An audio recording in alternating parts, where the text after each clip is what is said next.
Hello नमस्कार सभी भाइयों को राम राम। हम लोग पढ़ रहे थे सेट थ्योरी। तो सेट थ्योरी में हम लोगों ने कुछ टॉपिक डिस्कस कर लिए थे। आई थिंक जहाँ तक था कि लास्ट टॉपिक हम लोगों ने difference of the set discuss किया था।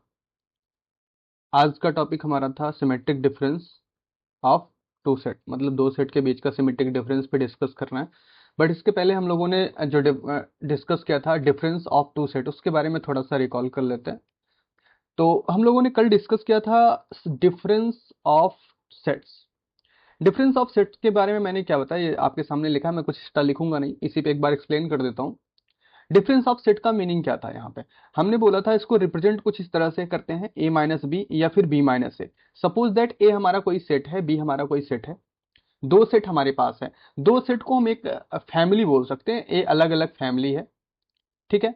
या फिर जो भी आप कंसीडर कर सकते हो, वैसे फैमिली भी बोला जाता है सेट को। तो दो फैमिली है ए और बी, इनके बीच में डिफरेंस फाइंड करना है। अगर हमको ए डिफरेंस बी फाइंड करना है तो हमने बताया था कि A difference B is equal to कुछ इस तरह से X X such that belong to A and x does not belong to B. इसका मतलब क्या हुआ? इसका मतलब हुआ कि अगर ए डिफरेंस बी हमको फाइंड करना है तो बी वाले को तो पूरा बाय काट कर दो भाई, अब कि निकल लो, तुम यहां से बिलोंग करने वाले नहीं हो। दो फैमिली है ए और बी, सिंपल सी बात है, दो फैमिली है, इन दोनों में हमको डिफरेंस फाइंड करना है। तो डिफरेंस फाइंड करना है तो पहली बात तो दोनों फैमिली में अपना एक अंतर तो रहेगा ही, कोई दूसरी फैमिली है। और ए से बी का डिफरेंस फाइंड करना है तो बी को तो पहले भाई बाहर कर दो, तुम निकल लो यहां से। बी तो निकल गया। अब बात आती है कि x belong to A. X ऐसा एलिमेंट होगा जो ए में बिलोंग करेगा बट बी में बिलोंग बिल्कुल नहीं करेगा। तो ये भी तो कंडीशन होती है। कुछ चुगलखोर आदमी ऐसे होते हैं जो ए के पास से भी जुड़े रहते हैं, बी के पास से भी जुड़े रहते हैं। अब खोजना उनको है, इसको। अगर हम देश की बात करें, देशद्रोहियों को खोजना है। अगर घर की बात करें, चुगलखोरों को खोजना है ना, जो ए से भी जुड़े हैं बी से भी जुड़े हैं। तो ऐसे लोग को खोजो जो ए के पास भी हैं और बी के पास भी हैं, और उनको भी धक्का मार के फिर बाहर फेंको। अब कौन कौन है यहाँ पे, देखो ए है, ए और दूसरा ई, और ई दो लोग ऐसे हैं जो ए के पास भी रहते हैं बी के पास भी रहते हैं, मतलब इधर की बात उधर, उधर की बात इधर। कुल मिला के जो चुगलखोर हैं इनको धक्का मार के भाई बाहर करो कि तुम निकल लो, बाहर का रास्ता देख लो। तो ए डिफरेंस बी में बचेगा कौन, आई ओ यू। तो मतलब यही प्योर एलिमेंट होंगे जो ए डिफरेंस बी में बिलोंग कर रहे होंगे, आई ओ यू। यही ये तीन एलिमेंट होंगे जो आई ओ यू में किसी से कोई रिश्ता नहीं रख रहे, सिर्फ ए से अपना रिश्ता रखेंगे और किसी से कोई मतलब नहीं है। तो ये क्या हो गया, ए डिफरेंस बी हो गया। बातें समझ में? ए डिफरेंस बी क्या बना। इसी तरह जस्ट अपोज बी डिफरेंस ए में भी है। बी डिफरेंस ए की बात जब हम करेंगे तो बी डिफरेंस ए में भी यही कंडीशन है भाई। जब हम बी से ए का डिफरेंस ले रहे हैं तो ए को तो पहले साइड हटाओ, निकल लो भाई अब तुम। ए का कोई काम नहीं है अब, है कोई काम? नहीं, कोई काम नहीं है ए का, बिल्कुल कोई काम नहीं। ए को तुरंत धक्का मार के बाहर करो। अब फिर से खोजो बी और ए के बीच में, बी और ए के बीच में कौन सा ऐसा चुगलखोर आदमी है जो दोनों के पास बैठ रहा है ना। वही है, घर का भेदी लंका ढाए ना। तो घर का भेदी कौन है भाई यहाँ पे ना, जो दोनों में बिलोंग कर रहा है, उसको पकड़ो तुरंत। अब बी और ए में पकड़ो, बी में और ए में दोनों में एलिमेंट में ऐसा एलिमेंट जो कॉमन हो, जो दोनों में बिलोंग कर रहा हो, ऐसे एलिमेंट को पकड़ो और तुरंत बाहर का रास्ता दिखाओ, भाई निकल लो यहाँ से। घर का भेदी लंका ढाई वाली कंडीशन यहाँ पे नहीं है। बी डिफरेंस ए निकालना है तो हमको वो ऐसे एलिमेंट चाहिए जो सिर्फ और सिर्फ बी के पास हो, ए में बिल्कुल बिलोंग ना कर रहे हो। दैट मीन्स अगर हम बी डिफरेंस ए को रिप्रेजेंट करें तो हम कुछ ऐसे लिखते हैं, B difference A is equal to X such that X belong to B and x does not belong to A. X B में तो बिलोंग करेगा बट ए में बिलोंग नहीं कर रहा होगा। तो ये बी डिफरेंस ए होता है। तो बी डिफरेंस ए में हमको क्या करना है, ए को पूरी तरह बाइकाट कर देना है, ए के पूरे सेट को भूल जाना है। और बी से उन चुगलखोरों को खोजना है, उन देशद्रोहियों को खोजना है और उन घर के भेदियों को खोजना है जो बी के साथ भी होते हुए भी ए में बिलोंग कर रहे होते हैं। उनको भी क्या करना, बाहर का रास्ता निकाल देना है। जो बचेगा बी का प्योर एलिमेंट, वही हमारा क्या हो जाएगा, बी डिफरेंस ए का एलिमेंट हो जाएगा। बहरहाल इतना आप लोग को समझ में आ गया था, इतना हमने डिस्कस कर भी लिया था, वेन डायग्राम भी बता दिया था कि वेन डायग्राम कैसे बनेगा, और सिमिलर डिफरेंस में बी डिफरेंस ए समथिंग, इस सब के बारे में हम डिस्कस ऑलरेडी कर चुके थे। ठीक है, डिसजॉइंट सेट वगैरह हो गया था। आज हम डिस्कस करेंगे symmetric difference of two sets. क्या डिस्कस करने वाले हैं? Symmetric difference of two set. चलिए इसके बारे में डिस्कस करते हैं। Symmetric difference difference of two sets, दो सेट के सिमेट्रिक डिफरेंस के बारे में डिस्कस करने वाले। अभी तक हम लोगों ने डिस्कस जो किया था किसके बारे में किया था? डिफरेंस के बारे में किया था, कि दो सेट के बीच का डिफरेंस कैसे फाइंड करना, उस तरह उसके बारे में डिस्कस किया था। अब हम डिस्कस करेंगे सिमेट्रिक डिफरेंस के बारे में। सिमेट्रिक डिफरेंस क्या होता है? Basically symmetric difference total depend on the difference. जैसे अभी हम लोगों ने निकाला ए डिफरेंस बी और दूसरा निकाला बी डिफरेंस ए। अब सिमेट्रिक डिफरेंस जो होगा, इन दोनों का जो डिफरेंस होगा, दोनों का डिफरेंस निकालना, इनका जो यूनियन बनेगा। यूनियन का मतलब क्या होता है? दो से, जैसे हमारे पास कोई सेट ए हुआ और कोई सेट बी हुआ, ए को हमने ले लिया ए ई आई ओ यू, यूनियन। अब यहां पे हमने ले लिया A B C D E. ठीक है, अब यूनियन का मतलब क्या हुआ? यूनियन का मतलब यही हुआ कि ऐसा एलिमेंट, ऐसा यक्स जो ए में बिलोंग कर रहा हो या फिर बी में बिलोंग कर रहा हो, या फिर बी में बिलोंग कर रहा है, यक्स या फिर ए बी दोनों में बिलोंग कर रहा हो, ए और बी दोनों में बिलोंग कर रहा है। दैट मीन्स जैसे यूनियन बनता ना कॉलोनीज में या फिर किसी सोसाइटी में यूनियन बनता है, तो उसमें यूनियन में क्या होता है? हर फैमिली का एक मेंबर इन्वॉल्व कर लिया जाता है, या कुछ फैमिली के ऐसे मेंबर इन्वॉल्व कर लिए। कुछ मेंबर्स ऐसे होते जो दो, एक ही मेंबर दोनों फैमिली में कॉमन हो रहे होते हैं। जैसे मान लो ए और बी के फैमिली के बीच में किसी लड़के और लड़की की शादी हुई, तो इसमें इसमें क्या हुआ? गर्ल्स दोनों फैमिली में बिलोंग कर रही होती है, तो ऐसे में किसी एक को कॉमन कर लिया जाता है। दैट मीन्स क्या हुआ कि यहाँ पे ऐसे एलिमेंट्स होंगे जो यक्स में भी ए में भी बिलोंग कर रहे होंगे, या फिर बी में बिलोंग कर रहे हैं, या फिर दोनों में बिलोंग कर रहे हैं। दैट मीन्स यहाँ पे A B C D E, ठीक है, ई, उसके बाद आई ओ यू, ये सभी आएंगे। अब इसमें देखो कौन ऐसा है जो दोनों में था? ए ए ए में भी था, बी में भी था, ई दोनों सेट में था, तो इन दोनों को सिर्फ वन टाइम यूज किया गया, ए और ई को। बेसिकली ए और बी मतलब यूनियन ऐसे लोगों का कलेक्शन है जहां पे पूरी फैमिली के साथ साथ चुगलखोर भी इन्वॉल्व रहता है ना, घर का भेदी भी इन्वॉल्व रहता है, कि इधर की बात उधर, उधर की बात उधर वाले को भी लेके चलो भाई, नहीं तो बेइज्जती हो जाएगी समाज में। तो ये वाली कंडीशन है, तो वहां पे सभी को इकट्ठा करके लेके चलना है।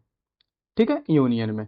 ठीक, तो यहाँ पे बात यूनियन की होनी है। सिमेट्रिक डिफरेंस में हम बात करेंगे जो डिफरेंस निकाल के आए हो भाई तुम, जहां से बी को धक्का मार के भगाए, जहां से ए के धक्का मार के भगाए, जहां सभी चुगलखोरों को धक्का मार के भगाए, वहां उन सब के बाद जो बच रहा है उनमें कॉमन खोजना है।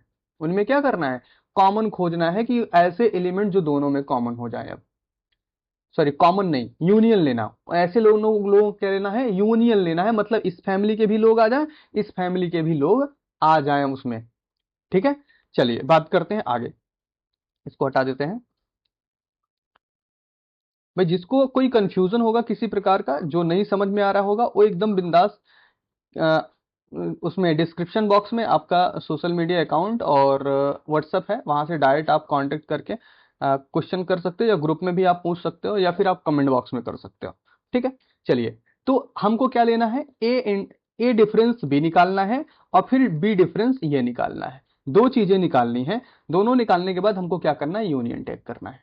चलिए थोड़ा सा डेफिनेशन पहले लिख लेते हैं, उसके बाद फिर क्या करते हैं उसको और अच्छे से समझते हैं कि इसमें और क्या क्या करना है। बहरहाल हम समझाएंगे सारा। let let a and b be two sets। दो सेट ले लेते हैं, नॉन इम्पटी सेट लेंगे। इम्पटी के बारे में डिस्कस बाद में करेंगे, छोटे छोटे पॉइंट्स में।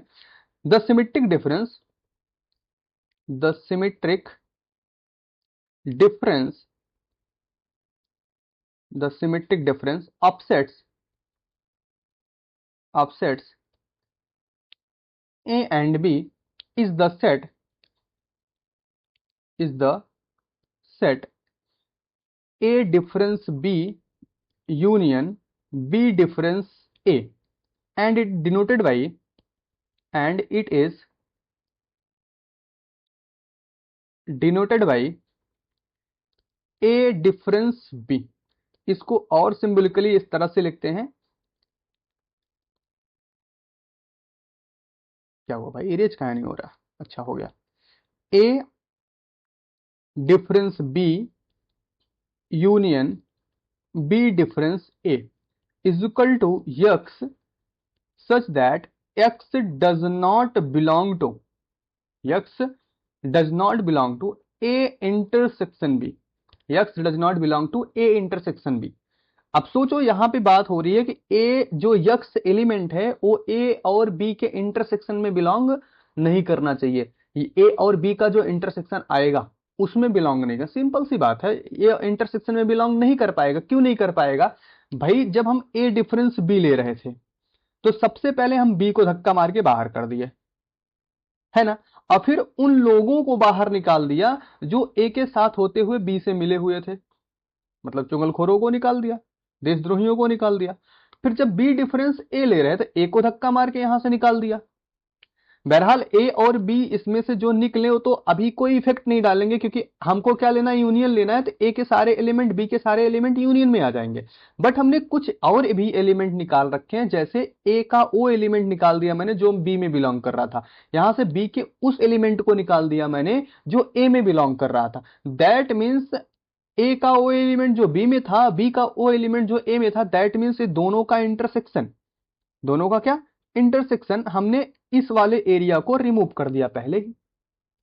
जब इस वाले एरिया को हमने पहले ही रिमूव कर दिया तो हमारे पास ये वाला पार्ट बचा ए डिफरेंस बी में, और ए वाला पार्ट हमारे पास बचा बी डिफरेंस ए में।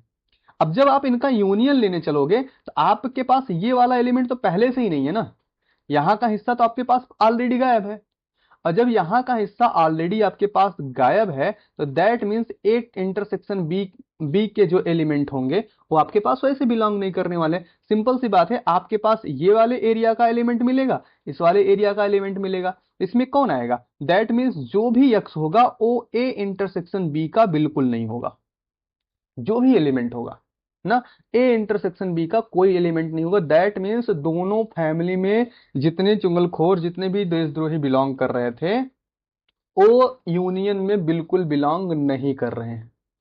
बात, ए इंटरसेक्शन बी में कौन आ रहे हैं, ऐसे ही एलिमेंट आ रहे हैं जो ए में भी हैं बी में भी हैं, मतलब इधर की बात उधर कर रहे हैं, उधर की बात इधर कर रहे हैं, ऐसे ही एलिमेंट है। तो ऐसे एलिमेंट को यहाँ पे नहीं कलेक्ट किया गया है। दैट मीन्स किसी भी चुगलखोर को, किसी भी देशद्रोही को इसमें नहीं ऐड किया गया। क्लियर बात, समझ में आ रही है, डन।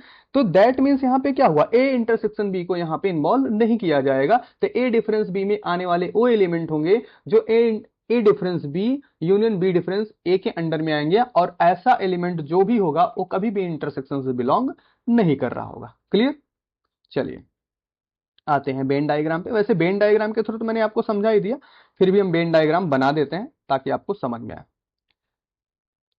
बाय बेन डायग्राम,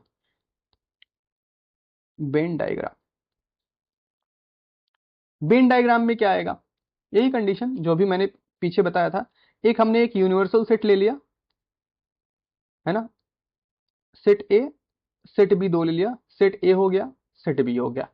अब सेट ए सेट बी में हमारे पास क्या रिप्रेजेंट करना, A symmetric difference B, that means A difference B union B difference A हमको फाइंड करना है। इसका मीनिंग सिंपल सा होता है, X such that X does not belong to A intersection B, intersection B में बिलोंग नहीं होना चाहिए। तो दैट मीन्स इसी एरिया को छोड़ के ये पूरा का पूरा, ये पूरा का पूरा और इधर का पूरा एरिया, ये पूरा का पूरा हमारा किस में आएगा, ए सिमेट्रिक डिफरेंस बी के अंडर में बिलोंग करेगा। बात समझ में आ रही है, सिंपल। चलिए एक एग्जांपल से समझते हैं, थोड़ा सा जो भी बचा हुआ कसर है उसको यहां से पूरा कर लेते हैं। Let A is equal to 1 2 3 4 5 6, हम b इज इक्वल टू ले लेते हैं 2 4 6 8 समथिंग। ठीक, अब हमको एसिमेट्रिक डिफरेंस बी फाइंड करना है, एसिमेट्रिक डिफरेंस बी फाइंड करना है। दैट मीन्स बेसिकली हमको फाइंड करना है A difference B union B difference A find करना है। अब देखो दो तरीका है इसको सॉल्व करने का। चाहे आप सबसे पहले क्या करो, ए डिफरेंस बी और बी डिफरेंस ए निकाल लो। ए डिफरेंस बी आपको क्या मिलेगा, तो पहले तो बी को पूरा का पूरा हमने बाई काट कर दिया। अब खोजो बी के पास कौन है, 2 4 6 8 है, इनके पास कौन सा ऐसा एलिमेंट है जो दोनों में बिलोंग कर रहा है। घर का भेदी कौन है यहाँ पे, घर का भेदी यहाँ पे कौन कौन है, 2 है, 4 है और 6 है। That means A difference B में आने वाले एलिमेंट हमारे पास बचे 1 3 5। कौन बचे, 1 3 5। बी डिफरेंस से निकालो, बी डिफरेंस से निकालने का मतलब ए को भगा दो, भाई हट जाओ तुम यहां से। अब यहां से खोजो कि कौन सा ऐसा एलिमेंट है जो एक बी का ऐसा एलिमेंट जो ए के पास भी है। कौन है, 2 है, हाँ बिल्कुल 2 है, 4 है, बिल्कुल है, 6 है, हाँ। 8 एक ऐसा एलिमेंट है जो ए के पास नहीं, मतलब 2 4 6 तो घर के भेदी हो गए भाई, है ना, घर का भेदी हो गया 2 4 6। अब यहाँ पे बचा कौन, 8 बचा। अब इनका इंटरसेक्शन आप लोगे तो 1 3, देखो सब के सब यूनिक है, सब अलग अलग हैं, तो कौन मिलेगा, 1 3 5 और 8 ये मिल जाएगा हमारा। दूसरा हमारा अभी मैंने बताया कि यक्स जो है ए इंटरसेक्शन बी में बिलोंग नहीं करना चाहिए, बाकी सभी एलिमेंट आ जाएंगे। अब देखो यक्स ए और बी का इंटरसेक्शन क्या है, यक्स और ए और बी में इंटरसेक्शन में कौन कौन आएगा, 2 आएगा, 4 आएगा, 6 आएगा ना। तो 2 4 6 2 4 6 इन्हीं एलिमेंट्स को छोड़ दो, जो हमारे पास इंटरसेक्शंस में आ रहे हैं उन्हीं एलिमेंट्स को छोड़ दो। हम डायरेक्टली लिख सकते हैं कौन कौन है, 1 बचा, 3 बचा, 5 बचा, 8 बचा, एक बार में डायरेक्ट आ जाएगा। दोनों तरीके आपके पास सॉल्व करने के, चाहे आप ए इंटरसेक्शन बी निकालो, चाहे बी इंटरसेक्शन ए निकालो और उसके बाद फिर से उनका यूनियन ले लो, या दूसरी कंडीशन ए इंटरसेक्शन बी निकाल लो, सिंपल सा। ए इंटरसेक्शन बी निकालने के बाद जितने भी एलिमेंट बच रहे हैं उनको छोड़ के वो सभी किस में आएंगे, इनके यूनियन में आ जाएंगे। क्यों, क्योंकि X does not belong to A intersection B, सीधा बोला गया, X does not belong to A intersection B. अगर ए यक्स ए इंटरसेक्शन में बी में बिलोंग नहीं करेगा, बाकी जितने भी एलिमेंट हैं सब किस में आएंगे, सिमेट्रिक डिफरेंस के सेट में आ जाएंगे। क्लियर है, बातें समझ में आ रही है, किसी को किसी प्रकार का कोई डाउट भाई। देखो जिसको किसी प्रकार का कोई डाउट होगा, मैं हमेशा बोलता रहता हूँ, स्क्रीन पे भी आपके नंबर चल रहे हैं, वहां से आप कांटेक्ट कर सकते हो, डायरेक्ट आप व्हाट्सअप कर सकते हो, या फिर सोशल मीडिया पे ग्रुप्स है, टेलीग्राम ग्रुप में ज्वाइन करके आप वहां से क्वेरी पुटअप कर सकते हो, या व्हाट्सअप ग्रुप में करके चैनल से ग्रुप पे कहीं पे आप कर सकते हो। मैक्सिमम चांसेस है कि ग्रुप में इन्वॉल्व लोग ही आपका क्या बोलते हैं सोल्यूशन प्रोवाइड कर देंगे, नहीं होता है तो मैं उसको रिजॉल्व करूंगा। ओके, चलिए, वैसे मैं सारे क्वेश्चन वॉच करता रहता हूँ, कोई इशू नहीं है उसमें। चलिए फिर आगे बढ़ते हैं नेक्स्ट टॉपिक पे।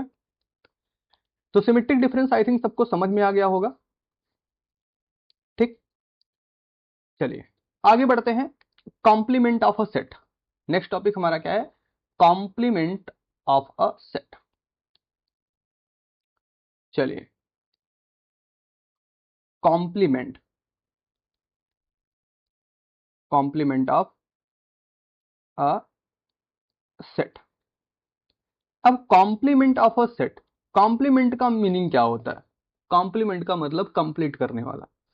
मतलब जैसे मैं सिंपल सी बात करूं, अगर हमारे पास नेचुरल नंबर का सेट है, उसमें से हमने एक सेट बनाया, नेचुरल नंबर के एक सेट से एक सेट बनाया ए, तो यहां पे हमारे पास मान लेते हैं A is equal to x, x is all positive number, या ऑल पॉजिटिव तो है ये सभी के सभी, x is an even number, an even numbers, x क्या है, एक इवन नंबर है।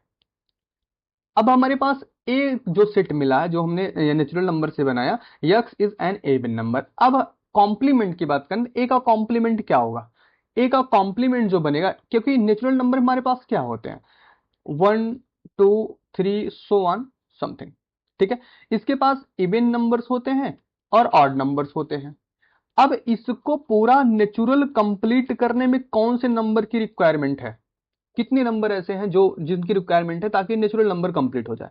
दैट मीन्स ये जिस सेट से आया हो, मतलब इसका यूनिवर्सल जो है, इस सेट का, सेट ए का यूनिवर्सल जो है, यूनिवर्सल को कंप्लीट करने में किसकी रिक्वायरमेंट है, वही उस सेट का कॉम्प्लीमेंट होता है। बात समझ में आया?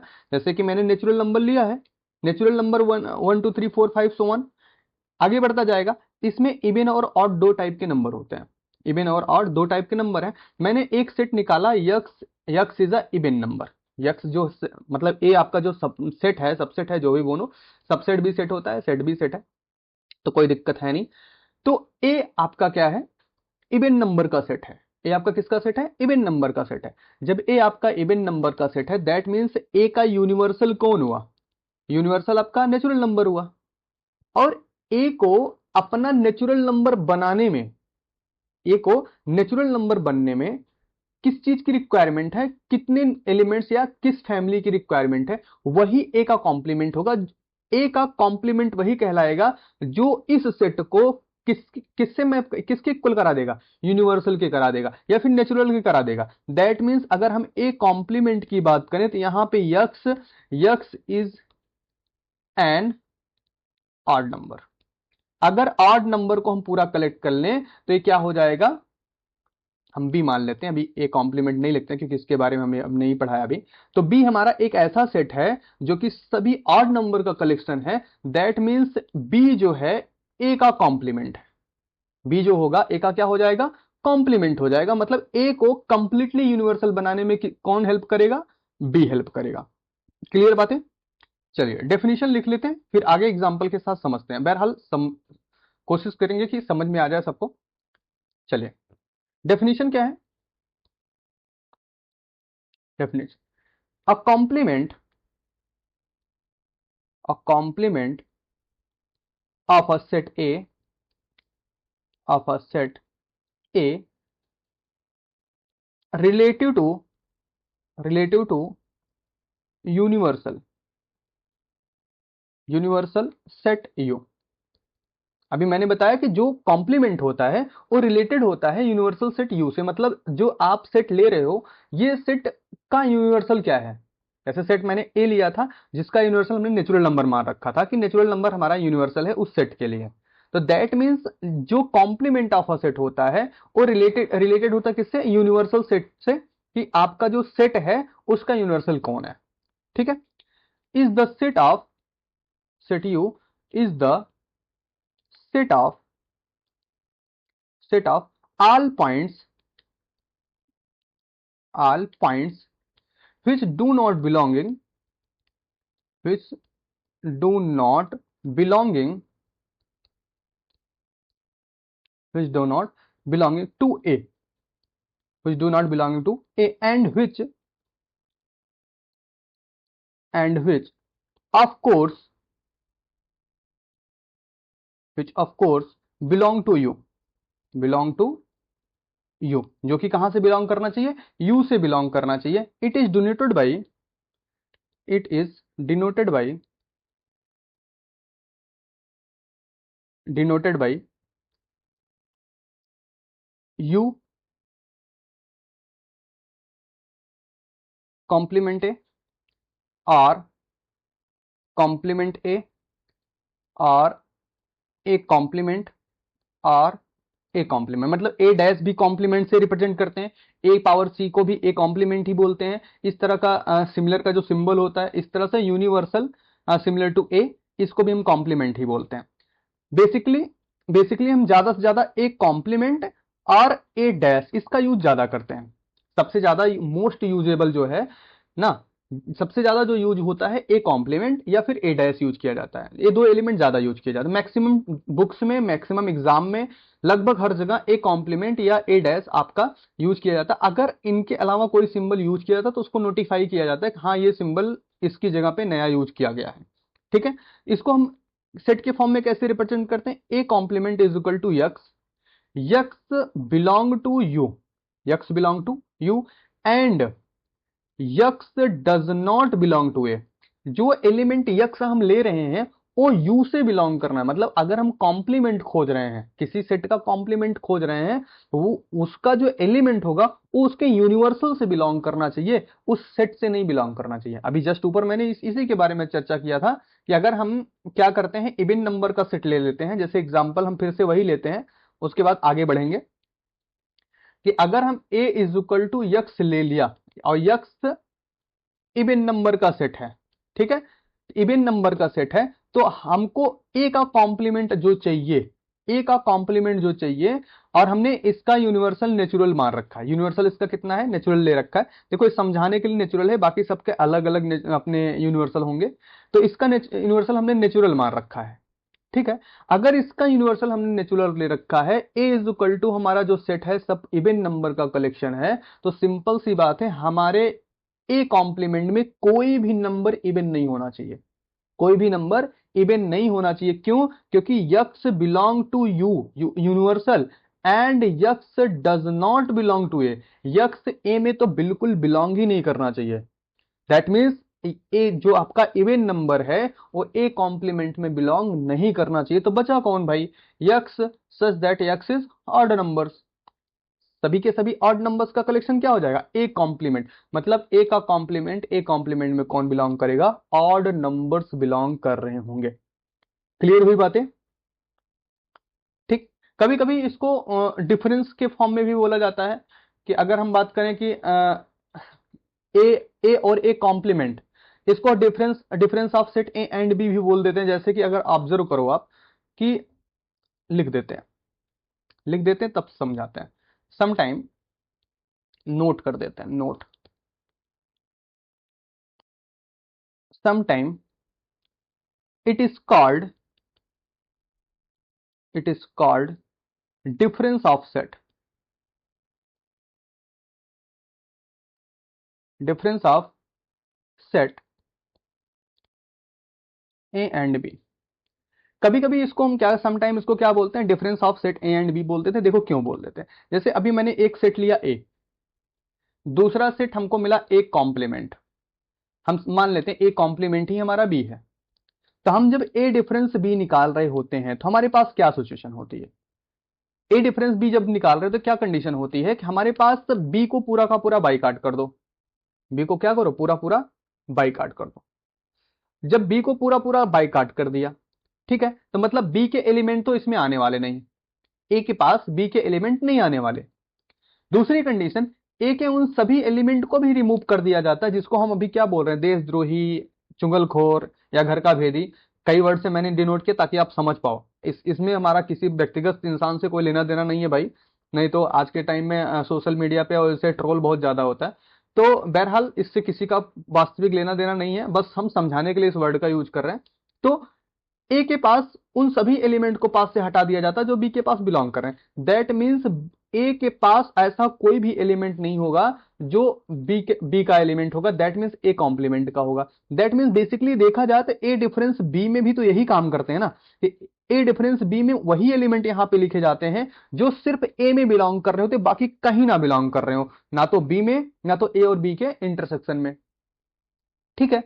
तो वही सेम चीज है, तो इसी वजह से इसको क्या बोल दिया जाता है, difference of set A and B, या इसको ऐसे भी बोल सकते हैं difference of A and A complement, ठीक है। ए और ए कॉम्प्लीमेंट का इसको क्या बोल सकते हैं, डिफरेंसेस बोल देते हैं। क्लियर? इतनी बातें समझ में आ रही सबको? तो हमने आज दो तीन टॉपिक डिस्कस किया, क्या क्या था, आई थिंक डिफरेंस तो ऑलरेडी पहले डिस्कस कर चुके थे, सिमेट्रिक डिफरेंस हो गया और आपका कॉम्प्लीमेंट हो गया। कुछ इंपॉर्टेंट नोट हम लिख लेते हैं। नोट क्या है कि ये इंटरसेक्शन, डिफरेंस, यूनियन, इन सब का छोटे छोटे थ्योरम बोल सकते हैं इनको। थ्योरम का प्रूफ हमको नहीं करना है, हमको इनको अप्लाई करना सीखना है। रीजन क्या है कि हमको प्रूफ करने को नहीं आना है, प्रूफ किस हिसाब से करना है आई थिंक सबको इतना आइडिया होगा, तो हम प्रूफ नहीं करेंगे। इनको हम एक बार लिस्ट कर लेते हैं, फिर उसके बाद इसको अप्लाई कैसे करते हैं, किस जगह पे कैसे कैसे अप्लाई होगा, उसके बारे में हमको डिस्कस करना है, ठीक है। तो इसका अप्लाई हमको सीखना है, ना कि इसके प्रूफ के पीछे जाना है अभी। अगर आप प्रूफ प्रूफ बीएससी उसी वालों के लिए इंपॉर्टेंट है कि वहां पे इनको प्रूफ कैसे करना है, तो वहां पे हम नहीं पढ़ रहे हैं अभी हम। चलिए, some important points, some important point. क्या लिख दिया मैंने भाई?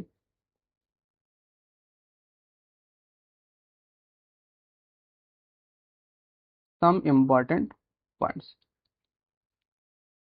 पहला, अब देखो इसको हम डायरेक्ट लिखते चलें। A difference A is equal to 5, simple सी बात है, ए को ए के साथ डिफरेंस करोगे तो 5 ही आएगा।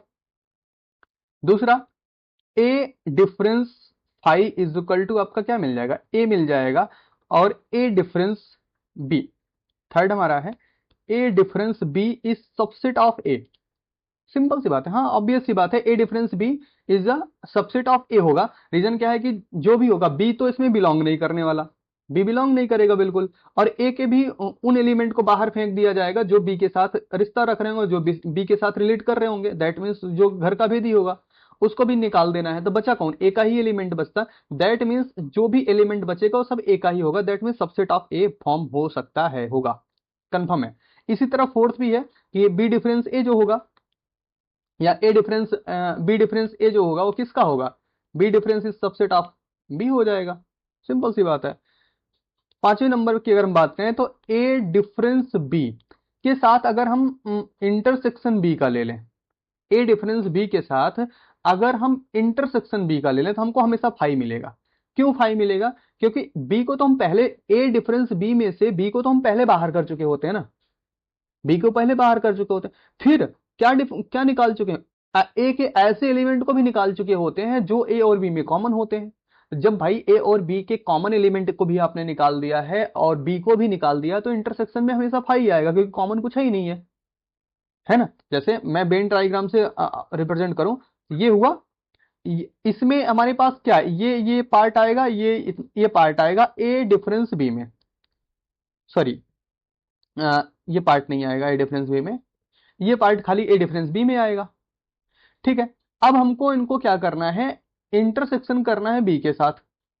ऑलरेडी बी वाला हिस्सा है ही नहीं हमारे पास, और ये इंटरसेक्शन का भी एरिया हमारे पास, बी का कोई भी हिस्सा इसमें बिलोंग कर नहीं रहा है, ए का भी इस हिस्से को हम छोड़ चुके हैं, तो क्या आएगा? सिंपल सी बात है, 5 आएगा। क्लियर? चलिए नेक्स्ट पॉइंट पे आते हैं, 6।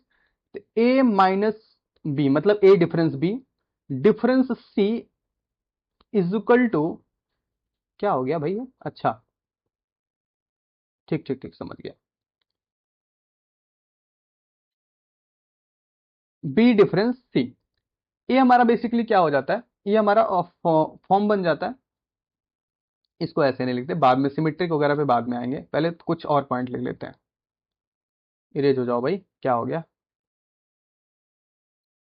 हाँ, देखो ए डिफरेंस बी डिफरेंस सी लिखा है, तो हम इसको ऐसे भी लिख सकते हैं, ए डिफरेंस सी डिफरेंस बी डिफरेंस सी, ऐसे भी लिखा जा सकता है। अभी हम लॉ पे नहीं आते हैं, इस पे पहले काम कर लेते हैं।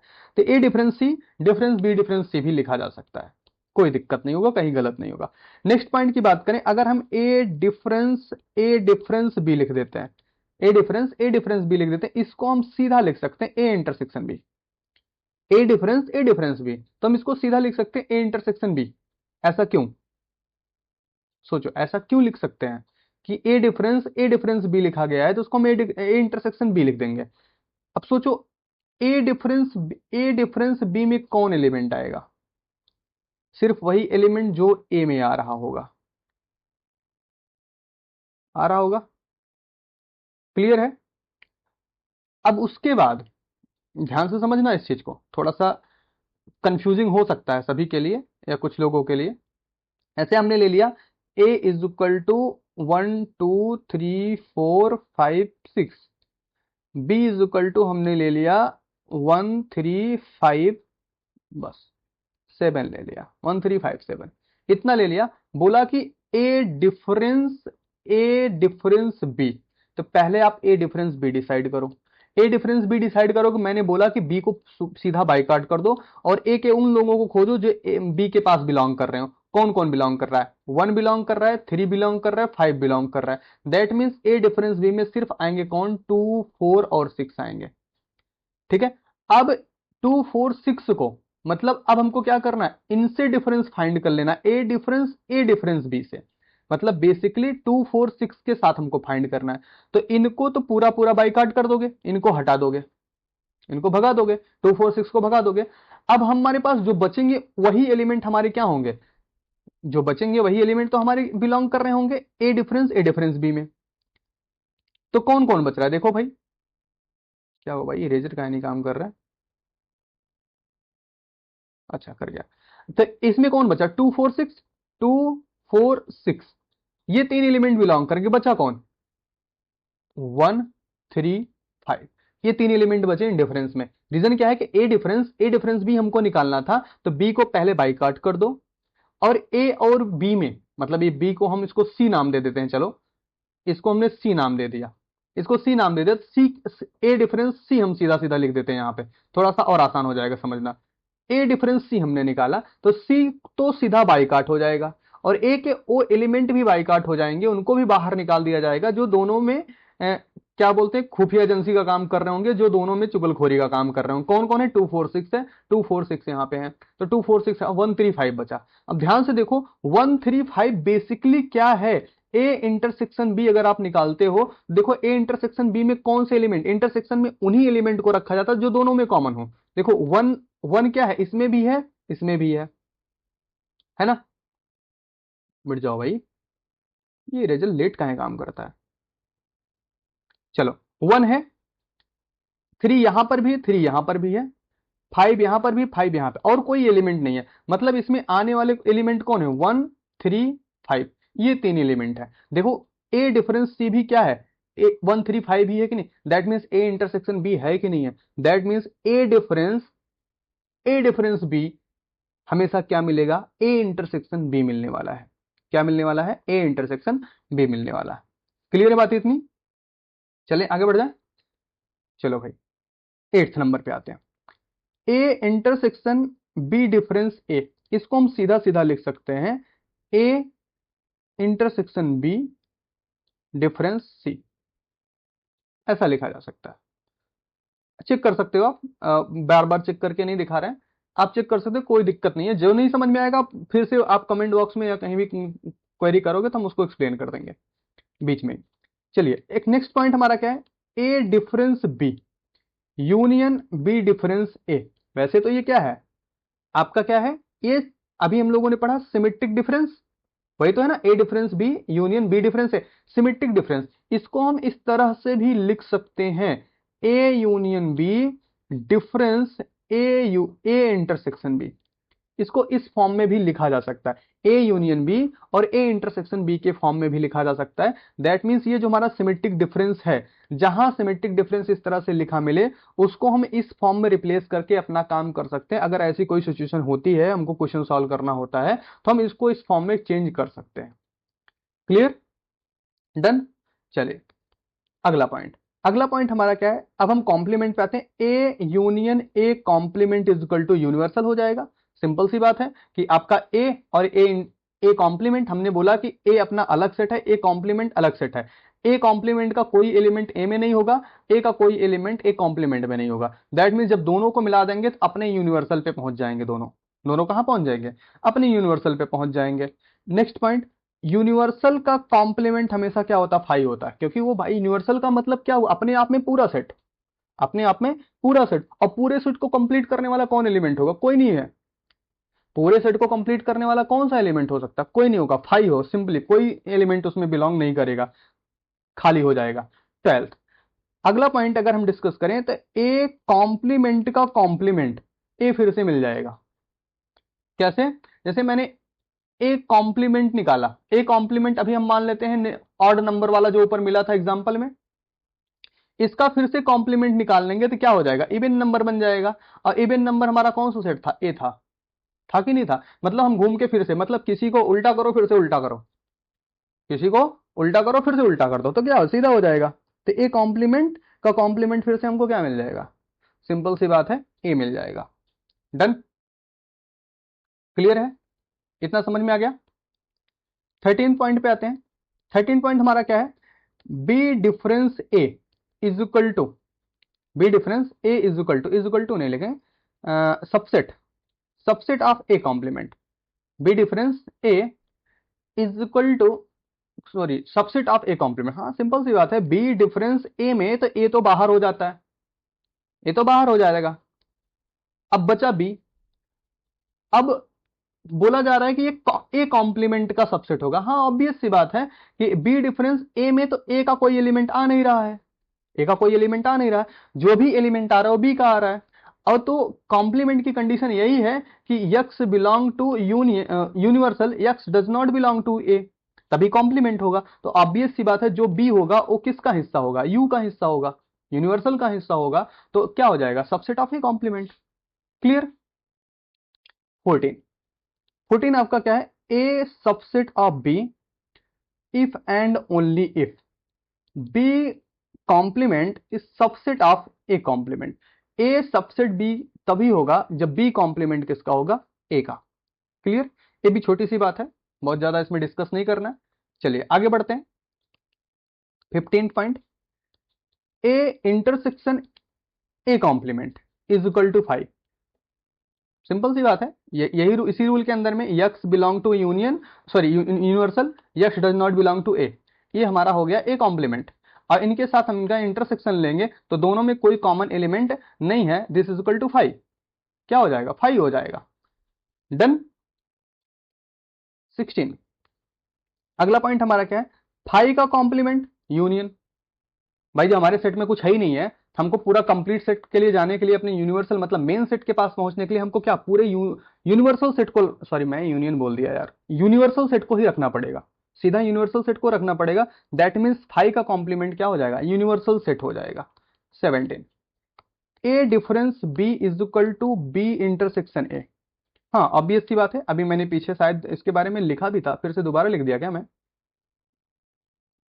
ए डिफरेंस नहीं, दोबारा नहीं लिखा। अरे चलिए, A difference B is equal to B intersection ए।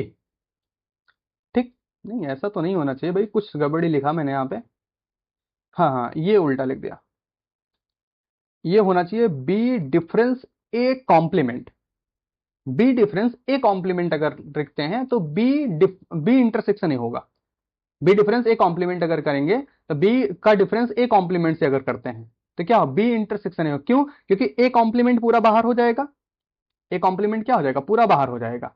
तो ए का कॉम्प्लीमेंट पूरा बाहर हो गया तो बचा हमारे पास क्या? ए बचा पूरा।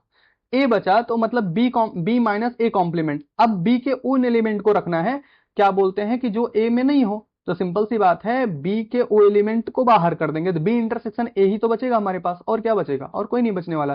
क्यों? क्योंकि ए कॉम्प्लीमेंट का एलिमेंट आने वाला नहीं है, और जो भी एलिमेंट होगा वो ए के साथ इंटरसेक्शन में रहेगा। क्लियर? नेक्स्ट पॉइंट लिख देते हैं। ए डिफरेंस बी को लिख सकते हैं हम ए इंटरसेक्शन बी कॉम्प्लीमेंट, या फिर इसको लिख सकते हैं B complement difference A complement. A complement B को हम लिख सकते हैं ए इंटरसेक्शन बी कॉम्प्लीमेंट, या फिर B complement difference A complement. A भी हमेशा वैलिड रहेगा। ठीक? 19 पॉइंट, लगभग मैं आपको 18-19 पॉइंट लिखा देता हूँ, बहुत ज़्यादा नहीं। 19 पॉइंट आपका लिख देते हैं। A is equal to B अगर है, इफ एंड ओनली इफ तभी होगा जब A complement is equal to B complement. A और बी को बराबर हम तब बोल सकते हैं जब A complement is equal to B complement हो रहा है। डन? इतनी चीजें। ठीक है? तो ये पॉइंट्स हम लोगों ने डिस्कस कर लिया, मतलब इतने पॉइंट्स ऐसे हैं जो कि हमको याद रखने के योग्य हैं, कि हम ये याद रखें हमेशा कि ये चीजें लिखी गई हैं तो ऐसा होगा, इनका रिजल्ट इतना होगा। इससे क्या होगा, थोड़ा सा हमको क्वेश्चन को सॉल्व करना, हैंडल करना थोड़ा आसान हो जाएगा। 19 पॉइंट मैंने लिखाया है। हाँ, और भी आगे आएंगे तो मैं इसी में ऐड करता जाऊंगा सम इंपॉर्टेंट पॉइंट के नाम पे। 19 हो गया है, इसके आगे हम लोग कंटिन्यू कर लेंगे। ठीक है? इतना हो गया सबका। चलिए, तो नेक्स्ट पॉइंट हम लोगों को डिस्कस करना है law of algebra of a set. Law of algebra of set पढ़ने के बाद हम लोग डायरेक्ट डिस्कस करना आ जाएंगे क्वेश्चन पे, कि आपका जो प्रीवियस ईयर क्वेश्चन है और जो इतने टॉपिक्स हम लोग जो डिस्कस कर लिए, इनसे रिलेटेड जितने भी क्वेश्चन प्रीवियस ईयर में पूछे गए हैं उनके बारे में डिस्कस करेंगे। ठीक है?